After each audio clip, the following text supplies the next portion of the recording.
밖에서 본 한국 코너입니다. 국제문제평론가 인문결연구소의 임상훈 소장, 어서 오십시오. 네, 안녕하십니까. 트럼프 대통령이 북한을 테러 지원국으로 재지정한 소식, 네. 외신은 어떻게 보도하고 있습니까?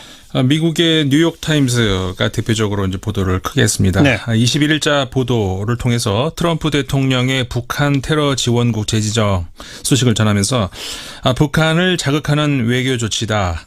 그래서 트럼프 대통령의 표현대로라면은 북한이 핵을 포기하도록 압박 수위를 높이려는 전략이다. 이렇게 소개를 했습니다. 예. 그러니까 다시 말하자면 트럼프 대통령은 북한의 테러 지원국 재지정을 북한에 대한 압박 수단으로 활용을 하기 위함을 명백히 한 셈이 되는 겁니다. 예. 그동안에 그 김정은에 대해서 사라져버리게 만들겠다. 그랬다가 햄버거를 먹으면서 대화를 하겠다. 화염, 분노 했다가 언젠가는 친구가 될지 누가 아나. 그러니까는 냉온탕을 왔다 갔다 했는데 이번에 다시 냉탕으로 온 셈입니다. 네. 냉탕, 온탕, 냉탕, 온탕. 이번에 다시 냉탕. 네. 그러니까 도저히 뭐 믿을 수 없다 이런 건가요? 그렇죠. 그러니까 뉴욕타임스 이번 보도에서도 트럼프 대통령 이번 조치로 인해서 북한을 핵 협상으로 복귀시킬 그 어떤 새롭고 강력한 영향력을 행사할 수 있을지 아니면은 둘 사이에 그러니까 김정은 위원장과 둘 사이의 설전의 연장일지 확실치 않다 이렇게 평가를 했거든요. 네. 그러니까 한마디로 말해서 북한을 테러 지원국으로 재지정한 이유, 명분, 실리 이걸 어떻게 설명할 것인가 따져봐야 되는데 과거 그 87년도였죠. 우리나라 국적의 항공기를 폭파시켜서 그 탑승객 전원이 사망하게 만들었던 그 예. 북한의 테러 만행. 예. 그 이후에 북한이 테러 지원국 목록에 올랐지 않습니까? 그랬었죠. 그러다가 2008년 북한의 핵 프로그램 동의를 이끌어내기 위해서 미국 부시 대통령이 그 테러 지원국에서 이제 북한을 빼준 거고. 예. 그래서 테러 지원국에서 북한을 뺀 이유가 북핵 타결을 위한 것이었다면은 다시 테러 지원국 재지정이 핵 타결을 위해서 도움이 된다거나 아니면은 적어도 별 도움이 안 되니까 원상복귀하겠다거나 이래야 되는데 예. 이번 테러 지원국 재지정이 과연 북한으로 하여금 핵을 포기하게 만들 것인가? 이 신문에 따르면요, 그 존 볼튼 전 유엔 대사 좀 강경파죠. 예. 트럼프 대통령 이번 조치를 거기에 대해서 일단 환영한다. 근데 다만 그렇다고 김정은이 협상 테이블로 그렇다고 해서 나오지는 않을 것이다. 이렇게 말했다고 하거든요. 예. 그러니까 이 논리를 따르자면은 이번 미국의 북한 테러 지원국 재지정은 원래 테러 지원국이었기 때문에 재지정한 것이지 북한 해결에 도움은 되지 않는다. 이렇게 정리할 수 있다는 거죠. 북핵과 관련 없이 테러를 지원했으니 지정해야 된다. 그냥 네. 이런 거다. 네. 지난 2월 달 왜 그 김정남 피살 사건이 있었잖아요. 바로 그때 이후로 북한을 테러 지원국으로 재지정해야 한다는 목소리들이 많이 나온 거 아닙니까? 그렇죠. 근데 그때 많이 나왔었는데 이제 다만 문제는 뭐냐면은 이번 테러 지원국 재지정의 이유로 아까 제가 좀 전에 말씀드렸던 것처럼 트럼프 대통령이 북핵 문제 해결을 위한 압박을 가하기 위한 것이다. 이렇게 설명을 했다는 데 있다는 거죠. 예. 요컨대 본질을 정확하게 보기 위해서 이제 서로 다른 두 사안을 혼동하지 말아야 된다는 건데요. 네. 그 2월 달 그 김정남 살해 사건 당시에는 가만히 있다가 이번에 북핵 문제 해결을 위해서 테러 지원국 문제를 같이 엮게 되면은 과연 테러 지원국 지정으로서의 설득력 그리고 또 그 북한 위기 해결책으로서의 설득력 이 효과가 있겠느냐는 거죠. 네. 실제 뉴욕타임스도 이와 관련해서 북한이 지난 9월 15일 이후에 미사일 도발을 하지 않고 있는데 실제로 올해 들어서 북한이 말썽을 일으키지 않은 가장 긴 시간이 지금까지 이어지고 있는 거거든요. 그렇죠. 예. 이번 트럼프 대통령의 테러국 재지정 결정 이게 북한을 격앙시킬 것이다. 그래서 한반도 긴장 완화 전망을 어둡게 만들고 있다. 이렇게 분석을 해놨다는 거죠. 그러니까 뉴욕타임즈의 시각에서는 북한에 대한 테러 지원국 재지정이 이게 왜 이런 건지 목적도 불분명하고 실효성도 잘 모르겠다 이거죠. 네, 그렇죠. 그러니까는 최근 2달여 기간 그 우리나라 미국, 중국, 북한 모두 서로 간에 좀 저의 탐색하고 의견도 조율하고 전략을 수립하고 그런 기간이었다고 할 수 있지 않겠습니까? 그렇죠. 북한도 어쨌든 이후에 어쨌든 간에 그 미사일 발사를 좀 하지 않고 있었고 중국도 대북 특사를 미국과의 정상회담 이후로 지금 미룬 것으로 보이지 않습니까? 미국도 또 동북아 각국 정상들 이제 트럼프 대통령이 직접 모두 만났고 그래서 이제 본국으로 돌아가서 첫 발표한 조치가 이번에 그 북한의 테러 지원국 재지정이라는 조치를 한 것이 예. 과연 전략적으로나 명분상으로 이렇게 좀 적절했을까 이런 의구심이 든다는 거죠. 일본의 그 교도통신하고 그 지지통신도 21일자 보도에서 이런 미국의 조치에 대해서 북한의 반발이 불가피해 보인다. 그래서 이제 북미 간의 긴장이 더 높아질 것이다. 예. 이런 전망을 내놨습니다. 알겠습니다. 또 다른 소식이요? 한국이 너무 오랜 시간 동안 투자자들의 주목을 못 받아왔다. 이게 이제 그 호주의 경제일간지가 뽑은 제목입니다. 호주. 네. 예. 한마디로 말해서 호주의 글로벌 투자자들에게 돈을 벌려면은 한국의 주식시장을 주목해봐라 이런 주문인데요. 네네. 15일자 The Australian Financial Review라고 하는 그 뉴욕 경제일간지입니다. 거기서 보도한 내용인데요. 네. 한국의 주식과 채권은 보통 초고액 순자산가들, 보통 UHNW라고도 하죠. 이 사람들의 그 포트폴리오에서 높은 비율을 차지하는데 그 이유가 이들은 기술과 소비재 분야를 그 분야의 우량주를 찾기 때문이라는 겁니다. 예. 말하자면 한국이 이 기술과 소비재에 강한 나라라는 거죠. 아하. 그래서 얼핏 생각하면은 한국이 이 북한 위협이라든가 국내 정치 스캔들, 대통령 탄핵, 삼성 부회장 구속, 또 이 동북아 지역에서 중국의 공격적인 행보 이런 것들로 해서 상당히 좀 불안해 보일 수 있는 나라인데 예. 그렇지 않다는 거죠. 그래서 이제 올해 초부터 지금까지 코스피 종합지수가 26%의 수익률을 웃돌았다. 이렇게 이 신문이 이제 전하고 있습니다. 실제로 그렇게 많이 올랐죠. 네. 뭐 상당히 우리 경제를 좋게 보는 반가운 기사네요. 투자할 그렇죠. 가치가 많은 나라다는 거 아닙니까? 네, 그렇죠. 예.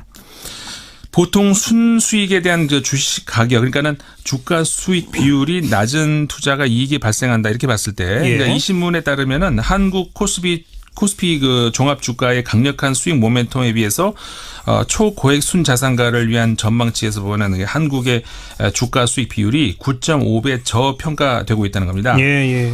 그리고 또 하나가 이제 아시아 신규 시장의 2017년 그 3분기 성장이 반등했고 특히 한국의 9월달 수출 성장률이 크게 성장을 했는데 제가 실제로 이 신문에서 인용한 그 CEIC라고 하는 그 유럽 연구소인데요. 여기서 제공한 그래프 자료를 봤는데 네. 그 아시아 국가들의 2017년 후반기 수출이 이제 크게 성장을 하고 있는데 거기에 비해서 한국의 성장폭이 훨씬 크게 나오고 있거든요. 네. 그래서 이 한국이 이 신문은 이렇게 얘기하고 있습니다. 그 60년대 이후에 수출의 성장 정도가 글로벌 성장에 신뢰할 만한 지표가 되고 있다는 사실을 잊어서는 안 된다. 예. 그러니까 한국이 수출이 성장하면 글로벌 성장이 같이 이루어진다 이런 내용인데요. 네. 그래서 이런 자료들을 근거로 해서 2018년도를 앞두고 호주의 그 글로벌 투자자들이 코스피의 모멘텀에 동참해 볼 것을 고려해 볼 만하다. 이렇게 조언을 하고 있는 기사입니다. 네. Australian Financial Review. 네. 한국의 성장 이유는 뭐라고 설명하나요? 뭐 구체적인 따로 설명은 하지 않고 있는데요. 다만 글로벌 투자자들이 고려할 만한 것으로 이제 흔히 그 북한 변수를 흔히 얘기하지 않습니까? 예. 근데 북한은 한국 경제에 변수가 이제 되지 않는다. 아니다. 예. 이 신문 이렇게 말하고 왔고요. 예. 북한이 변수가 되는 게 아니라 오히려 그 삼성의 운명이 오히려 코스피 순풍의 여부를 결정할 것이다. 이렇게 보고 있다는 겁니다. 삼성? 네. 얼마 전 국내 언론에 그 프랑스 한 경제일간지의 한 학자가 이재용 부회장 구속에 대해서 아주 비판적인 기고문을 냈다. 네. 이런 게 보도된 바 있었잖아요. 네, 그렇죠. 그거랑 같은 맥락입니까? 그러니까 그 말씀하신 그 기사가요. 프랑스의 라트리뷴이라는 경제 일간지에 실렸던 가브리엘 그 지메네스 로슈라는 젊은 경제학자 기고문이거든요. 예. 그 요지는 이렇습니다. 한국 그 경제 발전의 핵심 역할을 해온 재벌에 대해서 모든 죄를 물어서 해체하려고 해서는 안 된다.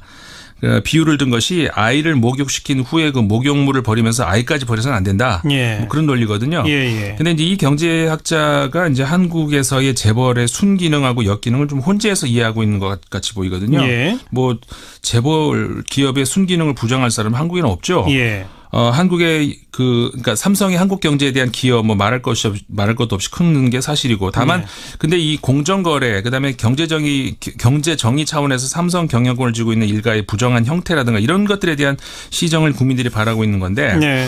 그래서 이제 이런 비슷한 맥락에서 호주의 또 다른 그 언론의 보도를 좀 주목해 볼 만하거든요. 이게 16일자 호주의 The Australian이라는 또 이건 유력 일간지인데요. 여기서 보도한 한국이 승승장구하고 있다. 이런 제목의 기사가 있습니다. 예. 이 신문의 중국 특파원인데요. 로완 켈릭이라고 하는 그 특파원이 쓴 기사인데 정상적이라면 한국은 지금 빈털터리가 되어 있어야 된다. 그럴 만한 국가다. 이렇게 말을 하고 있습니다. 빈털터리가 돼 있어야 한다? 네. 왜요? 그러니까 자원도 없고 북한의 위협은 계속되고 있고 중국의 비공식적인 압박의 목표물이 되어 오고 있고 인구는 줄고 있고 또 한국의 GDP 5%, 그 전체 수출의 20%를 차지하는 삼성전자의 이재용 부회장은 구속된 상태고. 네. 그러니까 다시 말해서 여러 악조건 속에서 이재용 부회장의 구속도 이제 악조건으로 보는 사람한테는 악조건이라는 건데. 예. 근데 그럼에도 불구하고 이 켈릭 중국 특파원에 따르면은 한국 경제는 지금 호황 상태라는 겁니다. 예. 조금 전에 그 오스트레일리안 파이낸셜 리뷰 기사의 경우처럼 이 기사도 결국은 한국이 그 호주의 중요한 무역 상대국이기 때문에 한국이 잘 되면 호주도 좋다 뭐 이런 얘기를 하고 있는 중이거든요. 예. 지금의 한국은 완전히 건강한 흐름을 보여주고 있다고 하면서 제조업의 경우에 전년 대비 6.4% 성장했다. 이거는 이전 분기 성장 속도의 2배에 해당한다. 이렇게 하면서 그 ANZ 경제연구 보고서, 그러니까 ANZ가 오스트레일리아 앤드 뉴질랜드인데요. 아, 예, 예. 그러니까는 그 큰 은행입니다. 그 현지에. 예. 이 보고서에 따르면은 이런 리듬을 봤을 때 향후 몇 분기에 걸쳐서 이런 한국의 성장세는 계속 이어질 거다. 이렇게 보고 있는 겁니다. 호주의 경제연구소가 성장세에 이어질 거라고 전망한다. 네네. 그 이유는요? 그 ANZ 경제연구소 보고에 따르면요. 글로벌 무역 강세도 물론 있지만 또 특히 그 한국 정부의 확장적인 재정 정책이 그 수분기 동안에 이 성장을 한국 성장을 이끌 것이다. 이렇게 예상을 한다는 거거든요. 네. 이 켈릭 특파원에 따르면은 그 6개월 전에 취임했던 문재인 대통령이 한국 경제의 강장제 역할을 하고 있다. 이렇게 보고 있다는 거거든요. 재정 확대로. 네, 그렇습니다. 예.